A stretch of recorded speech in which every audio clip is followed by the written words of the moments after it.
여러분 안녕하세요. 오늘은 아주 독특한 강의를 하게 되었습니다. 지금까지 주로 선생님들에게 강의를 해드렸는데요. 오늘 강의는 실은 상당히 많은 그 학생들과 또 학부모님들의 그 관심 영역인 금년 2026 학년도 11월 13일에 있을 그 수능 영어를 이제 신학기를 맞아서 학생들이 어떻게 준비할 것인가 하는 그런 주제입니다. 우리 모두가 뭐 학생들마다 다 나름의 그런 영어 수준을 가지고 있겠지만은 우리가 공부할 수 있는 시간이나 노력이나 기타 여러 가지 그 소위 리소스 자원의 여러 가지 제약들이 있는 것이죠.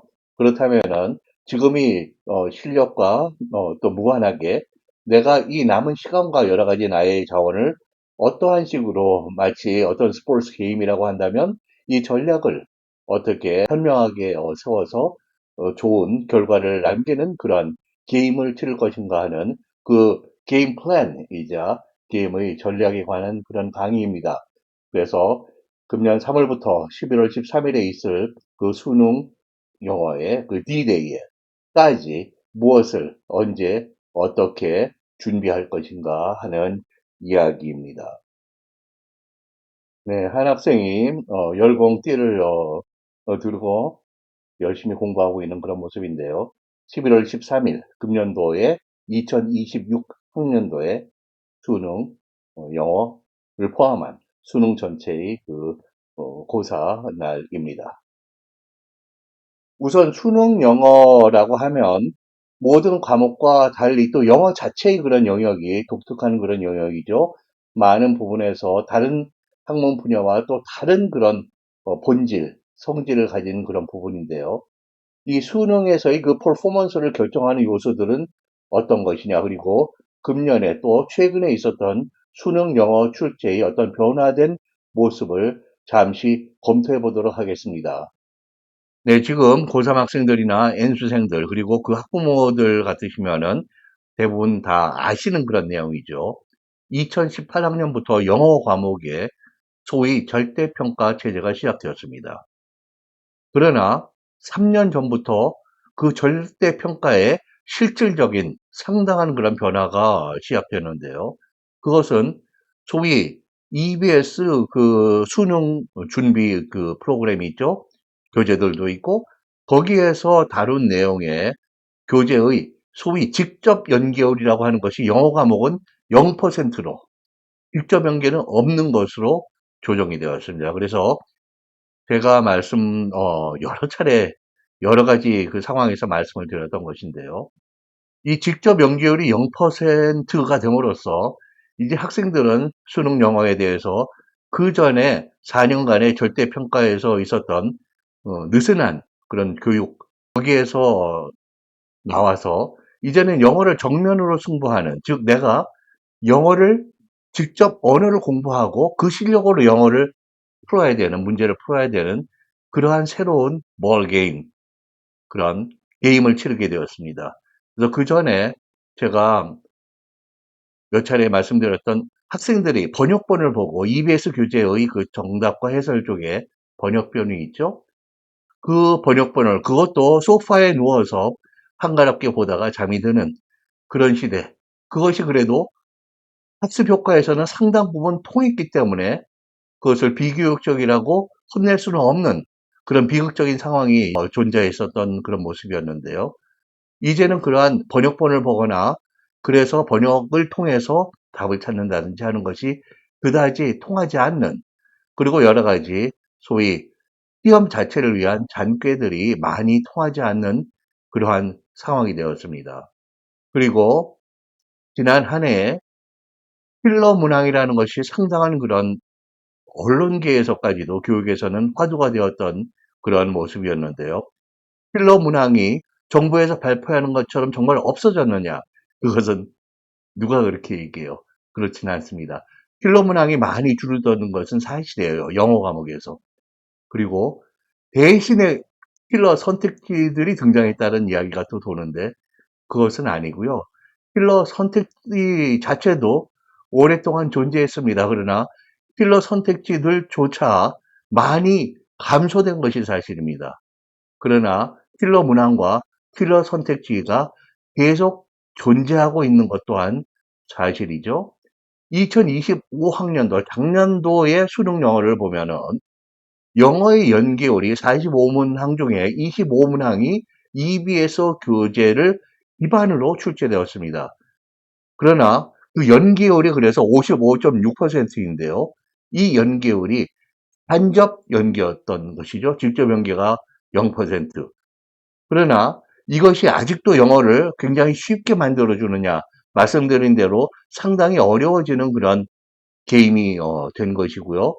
네, 직접 연계가 0%가 되고 간접 연계만이 존재하는 그러한 새로운 시험 체제라 할지라도 여기서 특별히 주목할 것은 간접 연계에도 굉장히 많은 그 연계의 방식이 있고 어느 정도까지 원래의 EBS 교재의 지문을 사용할 것인가, 얼마나 과감한 거기에 변화를 줄 것인가 하는 그 정도의 문제가 또 시험을 어렵게 만들기도 하고 또 그렇게 생각했던 것보다는 쉬울 수 있는 그러한 불투명한 영역이 남아있는 것입니다. 그러나 전반적으로는 2022학년대부터 없어진 직접 연계, 그리고 전적으로 있어도 간접 연계라고 하는 새로운 체제가 주는 것은 여기 보시면은 2018년에서 21학년도까지 4년간의 절대평가 체제 안에서 직접 그리고 간접 연계가 활용이 되었던 그 경우 4년 동안의 1등급의 평균을 기준으로 보시면은 8.85%였습니다.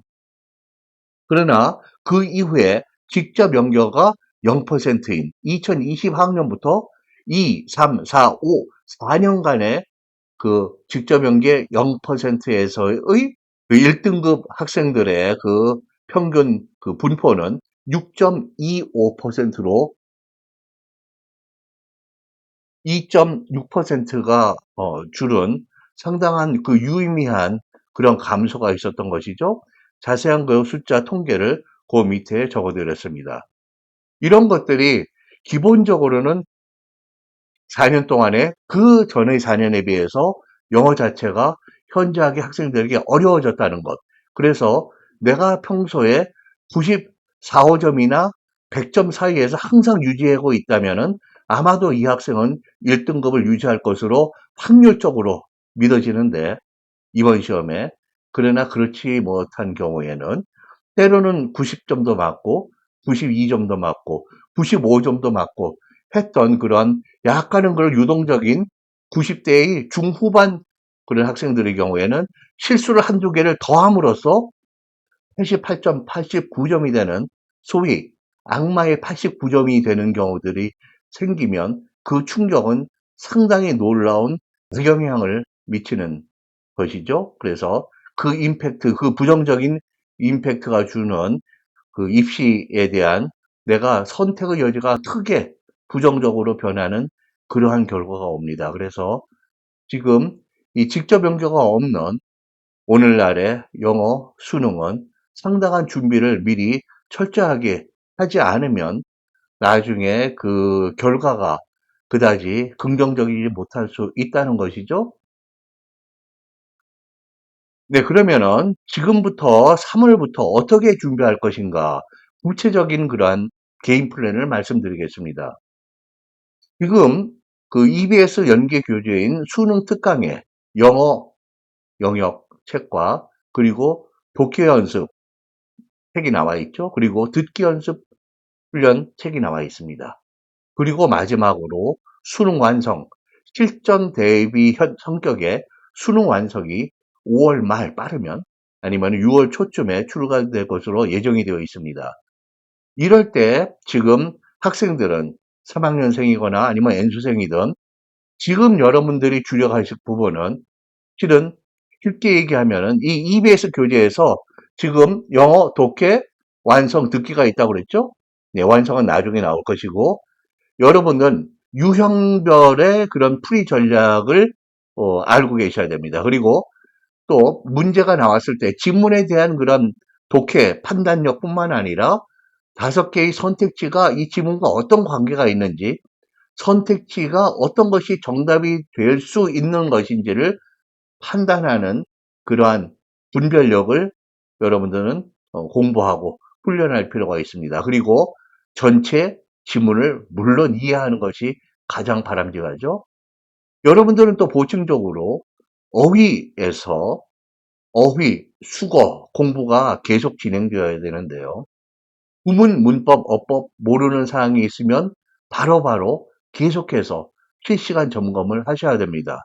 그리고 이 부분이 워낙 부족하다 그러면은 지금 공부하셔야 하는 절호의 그런 시간대입니다.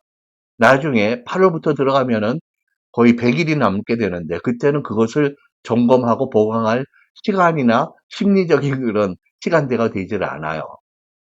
그리고 듣기에서 에러가 나는 경우 많은 학생들이 특히 서울권에서는 저는 듣기에서는 틀리지 않아요라는 것이 학생들이 그 심리적인 어떤 프레셔가 있는 것 같습니다. 학생들이 주장하는 것보다는 높은 듣기에서의 에러들을 보이고 있고요. 이 듣기에서 에러가 제법 나는 그런 경우라면 정기적인 듣기 훈련을 지금 하셔야 됩니다. 그리고 반드시 듣기 훈련을 하셨을 때는 내가 들은 스크립트가 어떻게 구성이 되어 있고 어떠한 낱말, 어떠한 수거들이 사용되어 있는지, 길이가 어떤지, 문장 구조가 어떤 것인지 이런 거에 대한 그 이해가 있어야 됩니다. 그래서 스크립트 확인할 것을 꼭 부탁드리고요. 강의를 하시는 선생님들께서도 잘 들었지? 어려운 거 있었어? 그리고 되기는 쉽다. 그래서 그냥 넘어갈 것이 아니라 학생이 맞은 경우에도 이 스크립트가 어떻게 진행이 되었는지 이 유형은 이 8번의 리스닝 유형은 예를 들면은 길이가 어느 정도로 구성되어 있는지 여러 가지를 분석해서 학생들이 거기에 그러한 체제에 적응할 필요가 있습니다. 그리고 이 듣기는 왜 이렇게 정기적으로 해야 된다고 말씀을 드리냐 하면은 영문법이나 어휘력은 엄밀히 말하면 듣기만큼 꾸준한 그러한 학습보다 때로는 몰아서 집중적으로 하는 것이 상대적으로는 더 효과적일 수 있기 때문에 드리는 말씀이에요. 듣기는 그렇게 몰아서 내가 지난 1년 동안에 사실 보니까 듣기 연습을 전혀 안 했어요. 앞으로 2주일은 내가 영어 듣기만 몰아갖고 할게요. 안 하는 것보다는 훨씬 나아요. 그러나 그 학습의 효과는 상당히 미미하다는 것입니다.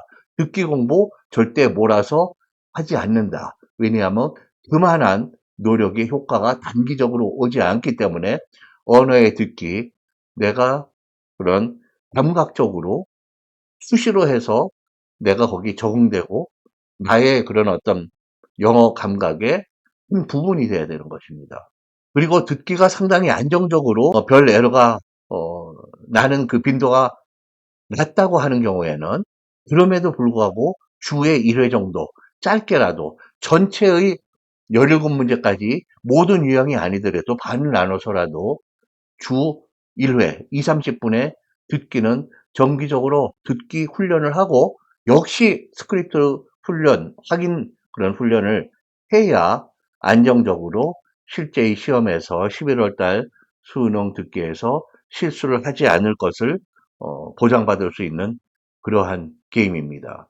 네, 3월부터 7월까지는 그렇게 어휘력과 구문력에 초점을 맞추어서 가장 중요한 것이 앞에 써드렸는데요.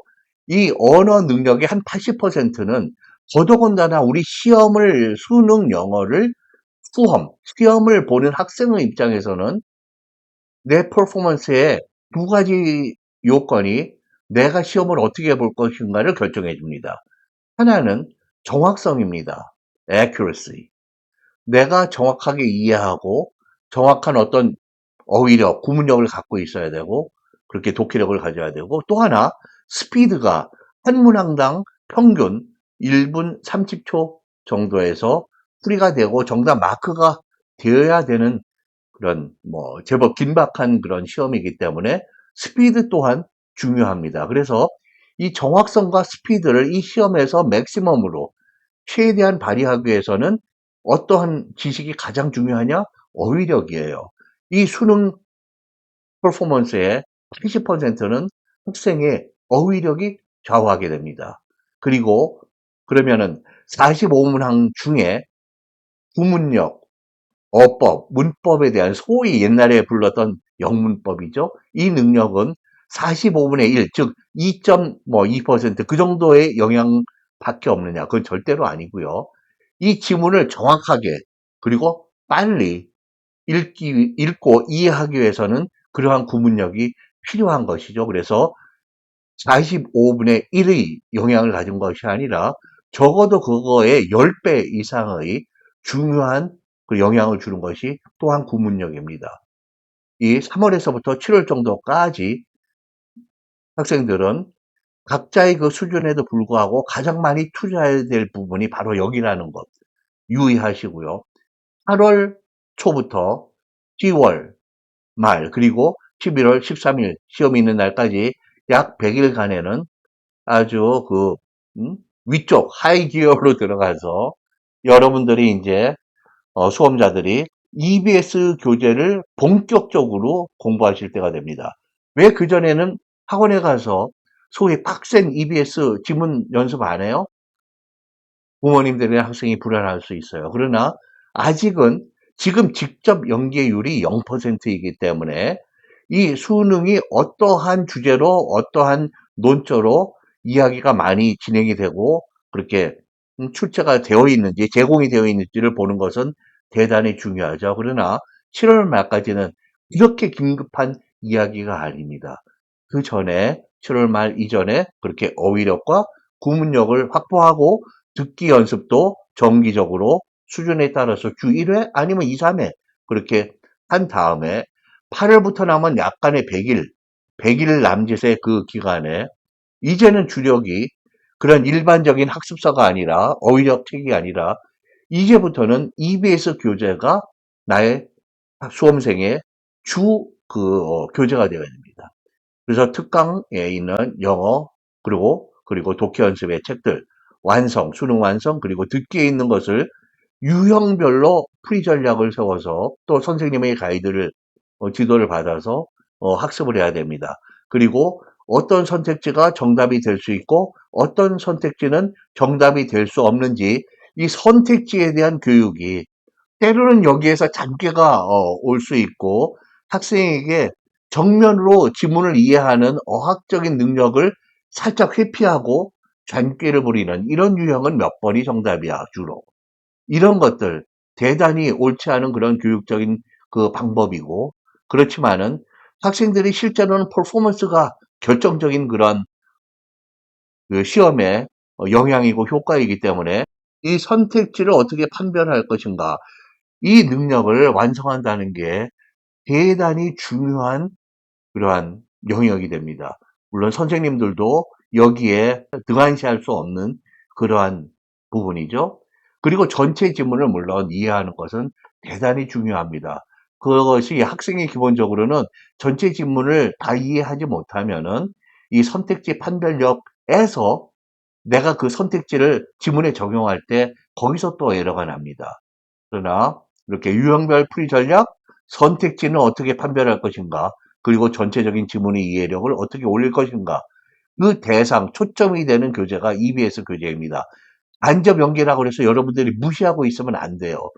그 EBS 교재를 기반으로 해서 예를 들면 작년 같으면은 45문항 중에 25문항이 출제가 되었던 것이고요. 거기에서 나왔던 주제의 다양한 학문의 여러 가지 분야에서 다양한 주제들이 출제가 되죠. 그러한 주제에 대한 또 이해가 있어야 됩니다. 그리고 여기서 보충될 것은 이러한 EBS 교재를 여러분들이 학생들이 공부할 때 어휘와 수거 계속해서 제1 핵심 사항들입니다. 그 다음에 구문, 문법, 어법 이것이 지문을 읽는데 지금 이 실시간으로 읽고 있어요. 수업을 하는 선생님에게 질문해야 되는 자기가 모르는 부분가 생기면은 이 지문은 이 지문의 내용은 이 문장은 아마도 다음 문제에서 실제 수능에서 학생이 다시 그러한 표현을 마주할 일은 확률적으로 거의 0입니다. 그러나 그 학생이 자기가 잘 모르는 이 구문 형태나 어법 사항을 또 마주할 확률은 있다 없다로 얘기하면 있는 쪽 훨씬 더 높은 거의 100%에 가까운 것이죠. 수능 45문제를 읽는 동안에 학생은 분사구문이라고 그러면 예를 들면은 수십 번, 관계사절 수십 번의 그런 문법 사항을 접하게 되는데 45문항 중에 한 문제가 문법을 묻습니다. 그 중에 예를 들면은 종종 이게 관계대명사 what이냐, 아니면 의문사 what이냐, 아니면 접속사 that이냐, 관계대명사 that이냐. 여러 가지 이런 종종 출제되는 문법 사항들이 있는데요. 이걸 모른다면 학생은 선생님에게 질문을 해야 되고 선생님은 이 학생의 이 부분을 빨리 어떤 클리니컬 현장에서 이 학생이 지금 지식의 갭이 있다. 이 부분이 안 좋다 그러면 거기에 치료적인 그러한 가르침을 해 주셔야죠. 그래서 모르는 문법상이 있으면은 지금 뭐 문법 할 때가 아니다. 그거는 아니고요. 문법 사항은 결국에는 끝이 있습니다. 중요한 거 학생이 모르면 선생님에게 반드시 이것을 확인하고 이해를 할 수 있는 그러한 시간이 필요해요. 그리고 듣기의 에러가 계속 종종 난다면은 이거는 반드시 스크립트 하는 그러한 듣기 훈련 끊임없이 계속해야 됩니다. 특히 3등급 이후로는 듣기에서 뚜렷한 에러들이 좀 나오고 있기 때문에 절대로 이것이 간과할 수 있는 그런 내용이 아니죠. 이것은 그 전에 3월 지금부터서 와 같이 듣기 공부는 절대로 끝에도 몰아서 하지 않는다는 생각으로 쭉 정기적으로 꾸준하게 해야 되는 것이에요. 듣기가 안정적인 학생도 주에 1회 정도는 정기적으로 듣기 연습을 하고 스크립트를 확인한다. 그래서 다시 한번 어떠한 이 유형에서는 어떠한 길이고 어떠한 내용들이 주로 출제가 되고 어떤 식의 들으면서 이 부분이 문제로 출제될 부분이다라는 것을 내가 확인할 수 있고 그리고 공부할 때 이미 선택지를 미리 확인하면서 듣기가 어떤 식으로 진행될지 내가 감을 갖고 추려서 듣는 것도 집중의 그 정도를 달리해서 듣는 것도 하나의 요령입니다. 이제 영역별로 말씀을 드리자면 이 어휘력인데요. 언어 능력의 핵심이 80%가 어휘력입니다. 한국어이든 영어이든 제가 이렇게 한국어로 강의를 하고 있는 것도 지금 한국어에 제가 한국어 학자가 아니라서 한국어를 잘 설명드릴 수는 없지만은 저도 지금 한국어의 어휘력을 갖고 있기 때문에 이 강의가 가능한 것이죠. 그리고 그렇게 한국어를 학문적으로 설명은 드릴 수 없지만은 제가 그런 한국어의 어떤 프로그램이 제 언어의 프로그램이 뭐 머리에 인스톨이 돼서 그러한 낱말들을 모아서 표현하고 또 듣고 내가 프로세스를 하고 하는 그런 능력이 있는 것 아니겠어요? 그래서 언어 능력의 핵심에 80% 어휘력이 있다. 교육부에서는 4,500개의 어휘면은 고등부가 영어 수업이 완성이 된다고 하는 기본적인 정책을 갖고 있습니다. 그러면 4,500개로 우리 수능 영어를 그 다 알면은 기본적으로 그리고 기본적인 어느 정도의 구문력이 있으면 이 수능을 다 맞느냐 그런 일은 절대로 아니고요. 4,500 곱하기 2 하면은 9,000이잖아요. 수능을 어휘적인 면에서 충분하게 빠른 스피드의 정확성을 가지고 시험을 쳐서 아주 1등급 위쪽으로 성적을 내고자 한다면은 만에서 12,000개 정도의 어휘력이 사실상 필요합니다. 왜냐하면 4,500개의 단어 이외의 그 단어는 뭐 고난도의 낱말은 수능 시험에서 그 별표와 함께 지문 아래쪽 모퉁이에 그 한국어로 의미가 제공이 되죠. 저는 정책 담당하시는 분들이나 수능 출제 그에 참여하시는 분들께 그것을 없애달라고 많이 말씀을 드리는데요. 학생들에게는 힘든 그런 상황인지 몰라도 그것을 학생들에게 고통을 가중시키자는 것이 아니라 실제로가 그렇게 모든 낱말이 번역이 제공되는 것은 아닙니다. 첫 번째로 번역이 제공되지 않는 낱말이고도 고난도의 낱말이 너무 많다라는 거예요. 그리고 번역이 제공되어도 그 낱말은 오히려 차라리 더 쉬운 게 번역이 제공되고 더 어려운 낱말은 번역이 제공되지 않고 이러한 그런 일관성이 없는 정책이 실제 시험으로 구현이 되고 있기 때문에 여기 not always 그렇다. inconsistent, 일관성이 없다라고 하는 거예요. 그러니까 학생은 상당한 그런 어휘력에 대한 부담을 갖고 있게 됩니다. 아무쪼록 이 단어 수와 그리고 내가 뭐 9,000개, 10,000개, 11,000개의 낱말을 외웠다. 라고 하는 그런 영어 학습서들이 있죠. 단어책들. 그러나 그 수가 몇 천이라고 해서 내가 그거를 정말로 나의 것으로 갖고 있느냐. 그건 또 다른 이야기예요. 영단어책에서 중요한 낱말 하나씩 외워서 영어를 한국어로 물어보는 이런 시험을 테스트를 통과했다고 하더라도 실은 한 낱말이 가진 다양한 의미들 이것이 실제로 수능 영어에서 사용됩니다.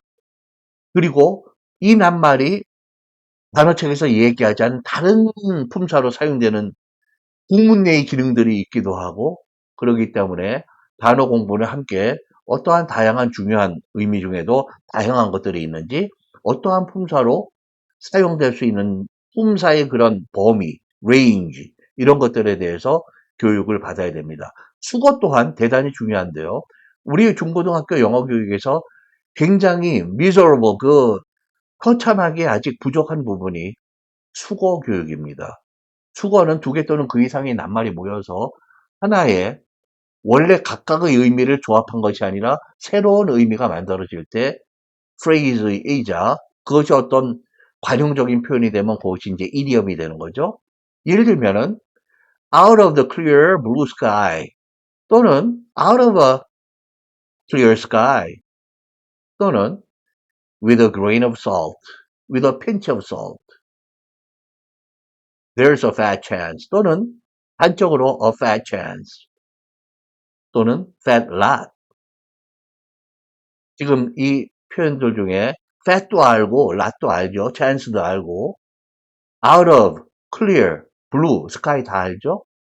그러나 이 뜻이 무엇인지 가늠이 안 되면 이것이 바로 우리가 수거나 그 이디엄을 더욱더 공부해야 되는 이거 다 나오는 표현들입니다.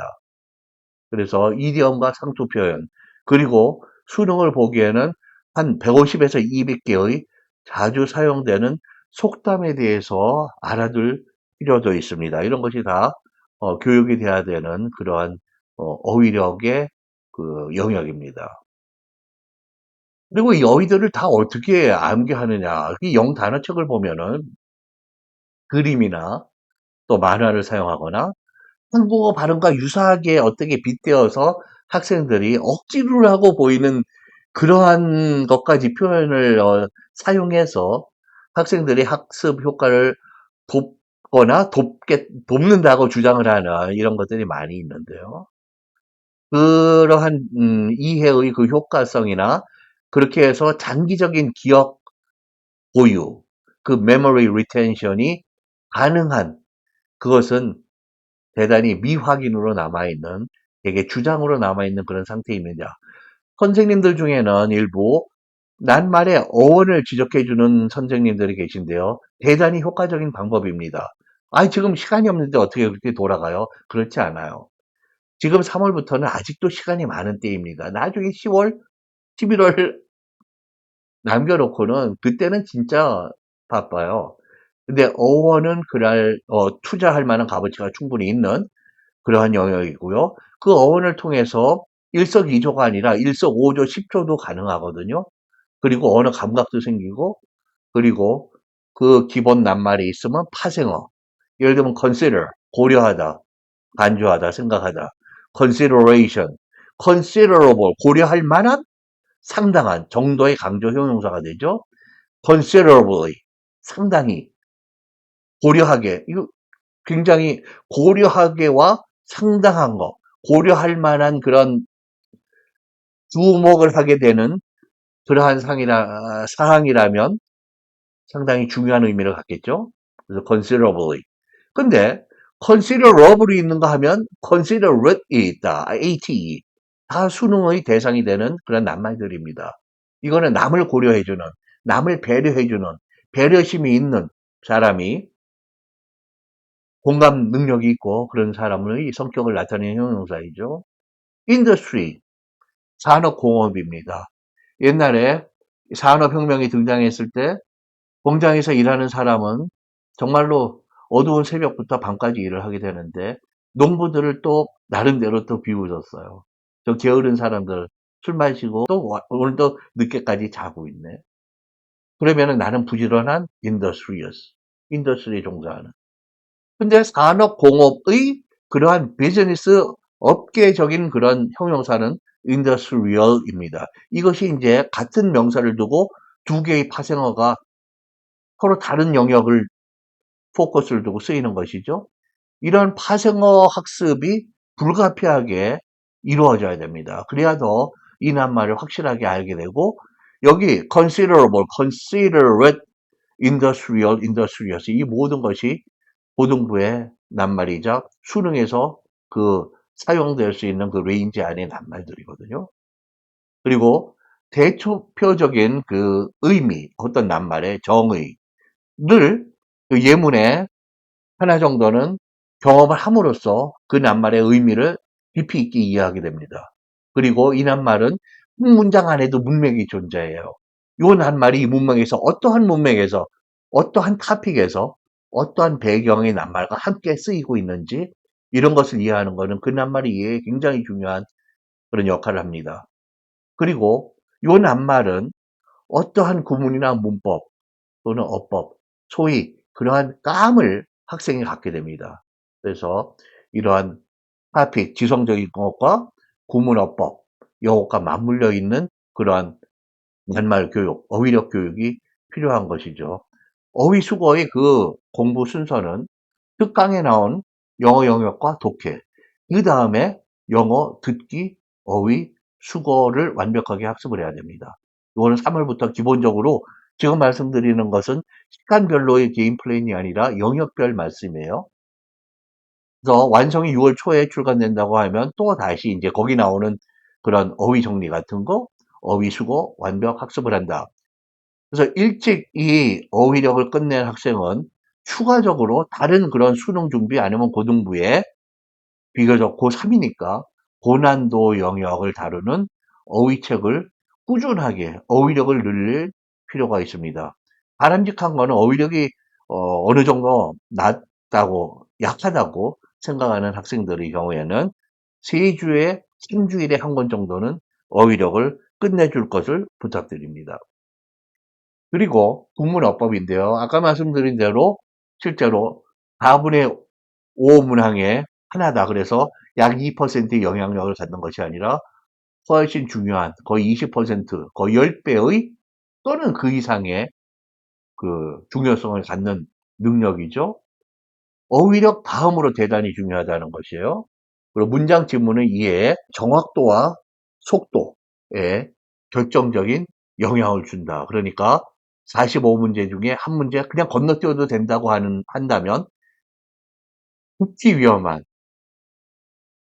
그런 생각이고 선생님이 또 그렇게 가르치신다면 그거는 굉장히 무책임한 그러한 교육이 되겠죠. 그렇게 어휘력 다음으로 급선무인 것이 바로 구문, 어법, 문법인데요. 어휘력은 사실 거의 뭐 하자면 끝이 없는 그러한 영역이지만 구문, 문법, 어법은 다행히 지식의 끝이 있습니다.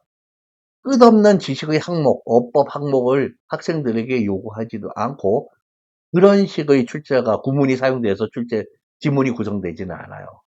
그래서 모르는 문법, 어법이 있거나 기본적으로 좀 약한 학생 같으면은 취약 부분을 7월 말까지 최대한 빠른 시간에 바람직하면은 3, 4, 5 이 석 달 정도에서 정리해 주는 것이 바람직합니다. 그리고 이 45문 중에 하나의 어법 문제, 거기에서 빈번히 출제되는 어법, 문법 사항은 반복적으로 확인해야 됩니다.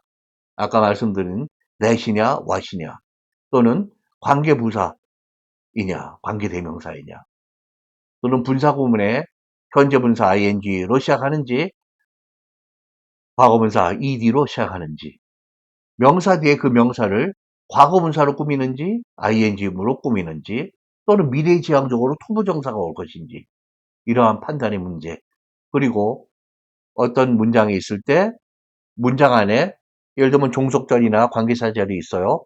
그러나 핵심 주어가 있으면 그 주어를 설명하는 것이 그것을 수어술하는 술부동사라고 하는 것입니다.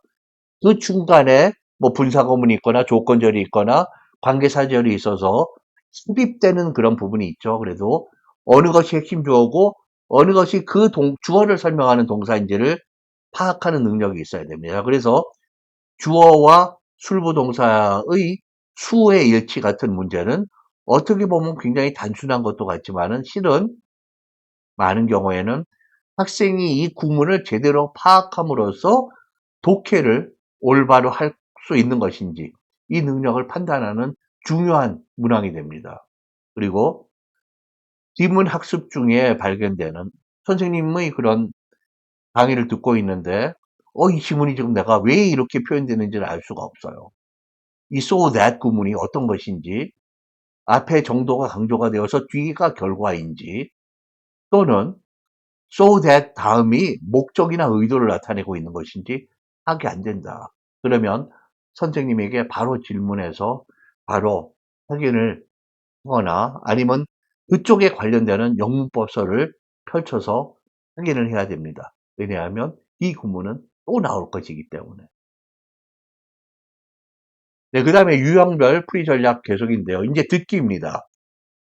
신체적인 컨디션이 시험에 가장 많은 영향을 주는 부분이 듣기입니다. 전날 밤 충분한 수면이 굉장히 중요한 사항이 되는 것이죠. 선택지를 먼저 확인하는 것이 또 듣기 시험에서 실전에서 대단히 중요한 필수적인 그런 준비가 됩니다. 이 선택지를 실제로 듣기 전에 확인한다는 것은 그것이 불과 3초, 5초 아니면 조금 더 긴 시간이 나에게 주어졌다 하더라도 이 짧은 시간에 거기에 선택지를 내가 스캐닝을 딱 머릿속에 입력함으로써 내가 리스닝을 들을 때 어디에 초점을 맞춰서 들 것인가, 내가 찾아야 될 지식이 무엇인가를 거기에 귀를 담아서 듣게 됩니다. 질문의 핵심을 따라가는 것이죠. 안 그러면 초점이 질문의 핵심은 있는데 그것을 학생들에게 이 문제를 좀 고난도로 만들기 위해서 함정을 심어 놓습니다. 믿기가 유혹적인 것이 거기 던져지는 것이죠. 근데 그 유혹적인 미끼를 지금 묻는 게 아니에요. 그렇기 때문에 먼저 선택지를 반드시 확인한다. 선택지 입력된 걸 가지고 내가 듣는 데 초점을 하고 거기에서 답을 찾는다는 거예요. 그리고 지문 독해에서는 수능에서 지문의 유형은 어떻게 지문을 정의를 내릴 것이냐에 따라 다르지만은 대략 14개에서 한 20개 정도의 유형으로 분류를 합니다. 그래서 구체적으로는 여기 써드렸죠.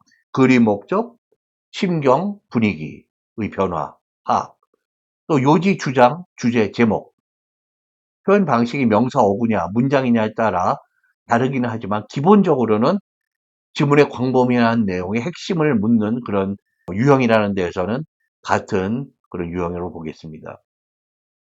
이 글의 흐름에 적절한 낱말의 그런 조합은 무엇이냐?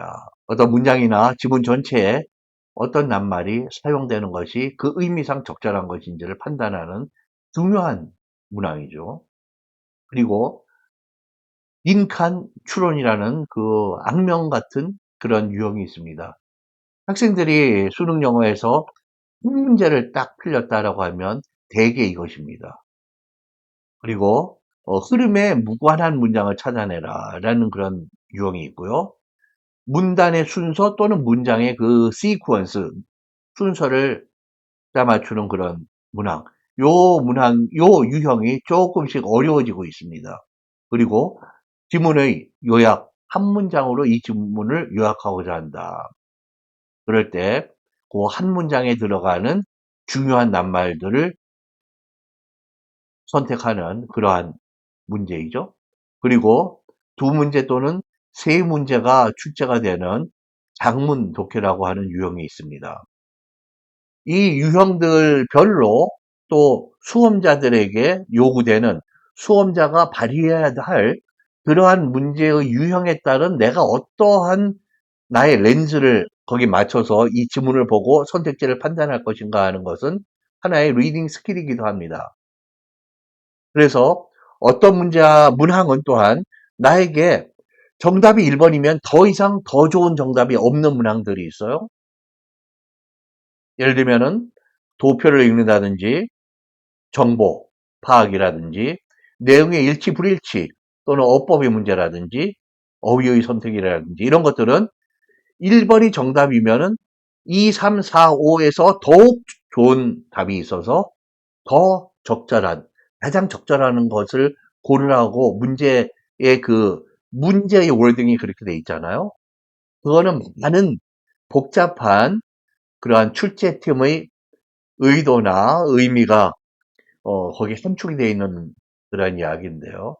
그것을 다 여러분들께 오늘 전달할 그럴 만한 상황은 아닌 것 같고요. 내가 이런 유형을 볼 때는 그 판단을 처음에 내리고 그 다음에 확인하는 작업이 있은 다음에는 문제를 내가 1번 아니면 2번이라면 거기에 마크를 하고 시험용으로는 거기서 끝나면 됩니다. 그 나머지 선택지를 가지고 판단을 하고 또다시 지문으로 왔다 갔다 하는 수고를 덜기 때문에 이것이 나에게 시간을 벌어주는 타임 세이버 유형들이 되는 것이죠. 자, 영역별 이번에는 선택지 판별력입니다. 실전 퍼포먼스의 핵심이라고 할 수 있는 그러한 능력인데요. 대부분의 문항은 정답으로 가는 제가 여러 선생님들이나 다른 경우에 말씀을 드렸던 영역인데 3단계 전략이 있습니다. 첫 번째, 선택지 1번을 기준으로 하겠습니다. 정답이든 정답이 아니든 이 선택지는 지문에서 언급되었습니까? 대부분 5개의 선택지 중에 4개 또는 3개는 아예 언급이 되지 않은 거예요. 근데 학생들은 굉장히 많은 고민을 하고 선택지와 지문 사이를 왔다 갔다 하면서 고뇌를 합니다. 또 지문에 따라서는 거의 학생들을 고문 수준에 이르게 하는 또는 선문답의 미로에 빠지게 하는 그런 고난도의 문제들도 있어요. 언급이 되었다고 하면 이 지문은 지문 전체에 비추어서 사실이냐, true냐, correct, 정확하냐를 판단해야 됩니다. 대개는 언급의 질문을 1단계를 통과한 것도 선택지도 2번에서는 실패합니다. 그러면 정답이 못 되는 거죠. 그래서 5개의 선택 중에 그러한 문항이 10개 있다고 그러면 7개에서 8개는 아예 언급되지 않은 것이 4개인, 언급된 것은 하나인, 단지 이 언급된 게 고난도로 만들기 위해서는 상당히 유혹적인 경쟁적인 미끼를 심는 그런 경우들이 간혹 있어요. 그럴 때는 언급되었지만 사실이 아닌 경우도 있다. 그리고 사실이지만 더욱더 적절한 것보다는 지문 전체의 영역에 이 더 훌륭한 아마 정답으로 간주되는 것이 8, 90%를 압축해서 요약했다면 그것이 정답이고요. 얘는 통과를 정확성까지는 했지만은 지문에 비추어서 그 설득력이나 그것이 예를 들면은 20%, 30%, 한음은 40 정도, 50 정도 가면은 그거는 좋은 선택지의 구성이 아니에요. 너무나 경쟁적인 2개의 그럴싸한 정답이 주어지는 그러한 출제 자체가 좋은 것이 아닙니다. 그래서 이 광범위성, 입축성 이것이 이제 선택의 마지막 기준입니다. 여기에서는 승자가 뚜렷하게 하나로 나오는 것이죠. 이러한 선택지를 판별하는 능력도 선생님들이 학생들에게 끊임없이 남은 시간 동안에 이제 길러줘야 하는 그러한 학생의 그런 수험 능력이 되겠습니다.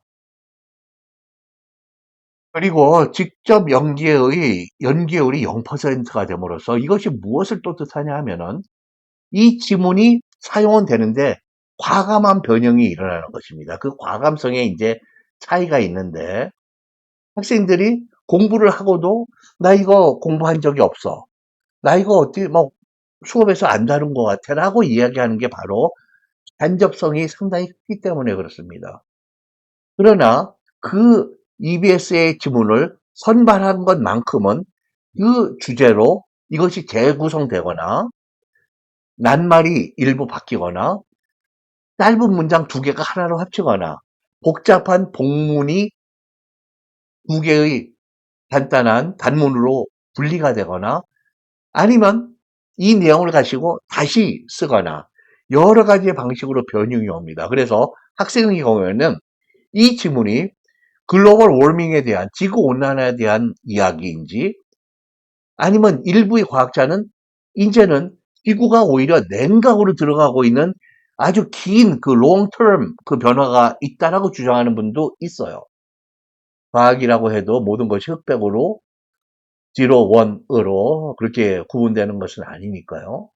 그럴 때 이 지문의 주제는 무엇이며 이 논조는 어떠한 논조인지 같은 주제가 EBS 교재에서 예를 들면은 SNS나 인터넷, 유튜브의 기능이 사회나 세계에 긍정적이냐 부정적이냐 어떠한 지문은 긍정적이라고 얘기하고 어떤 지문은 부정적이라고 얘기하고 아까 그런 지구 온난화냐 아니냐 온난화하면 그 증거는 어디 있느냐 빙하가 녹고 폴라르베어의 개체수가 줄어들고 뭐 킬리만자로 산의 아이스캡 그 만년설이 급속히 지난 20년 동안에 녹아내렸다.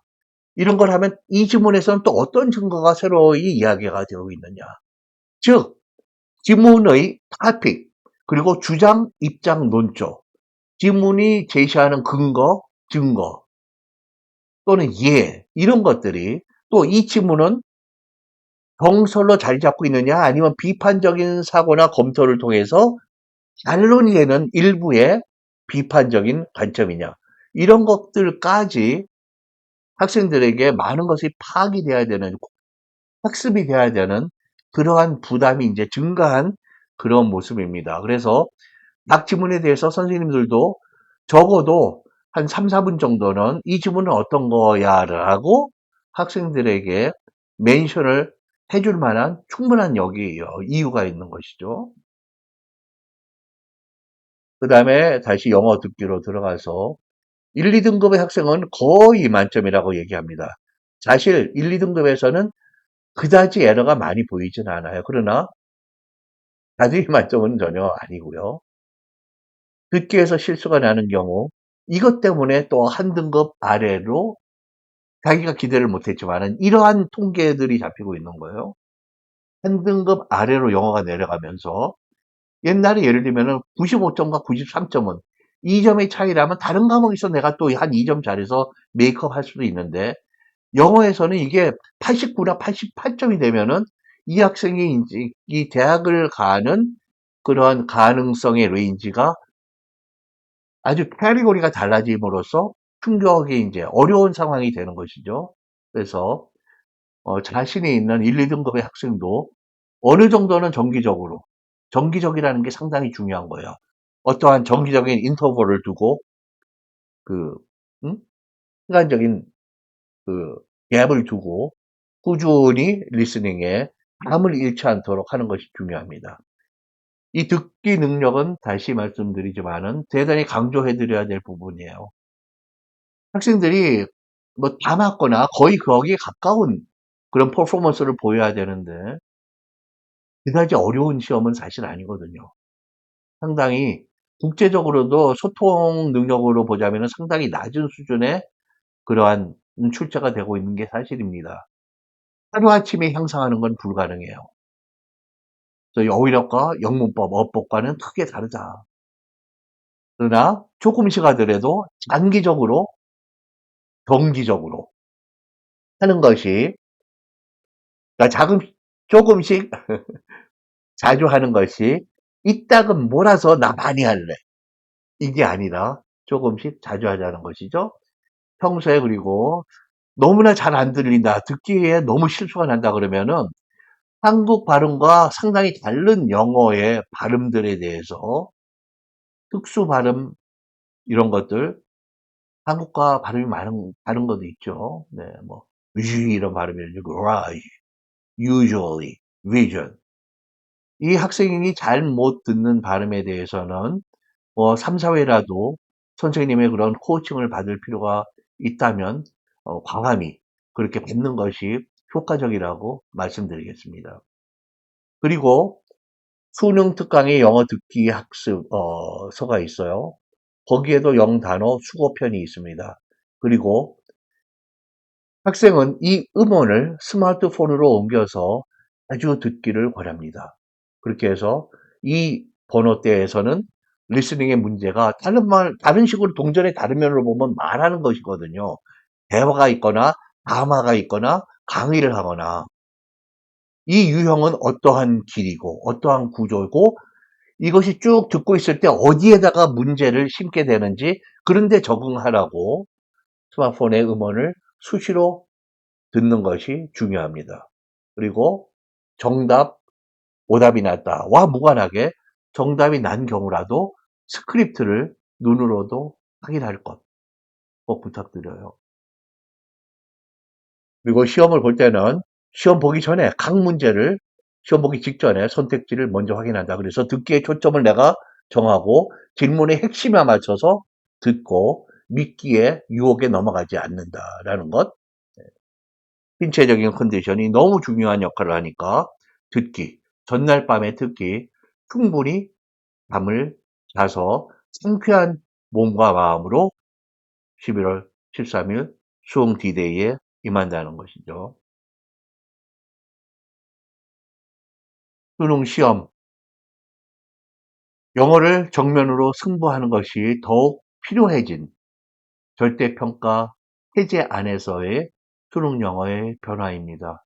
선생님들에게 조금 더 많은 그런 부담, 학생들에게도 조금 더 많은 노력과 그런 애를 써야 되는 그러한 음, 수능 영어의 그런 체제이자 그런 현실입니다. 수능을 가르쳐 주시는 모든 선생님들께 Thank you, Happy Teaching. 네, 티칭을 하시면서 행복하시도록. 그리고 수능을 준비하고 있는 우리 학생들, Many Happy Returns. 이렇게 많은 수고와 잠을 줄여서까지 그렇게 공부를 하게 되는데 여러분들에게 많은 좋은 그런 보상이 있기를 바라고요. And a bright future to each and every one of you. 여러분 한 분 한 분에게 이 노력에 대한 대가로 훌륭한 행복한 밝은 미래가 열리기를 응원하고 또 소망합니다. 네, 오늘 강의 자리에 함께 해주셔서 모든 학생들과 학부모님들과 또 선생님께 깊이 감사드립니다.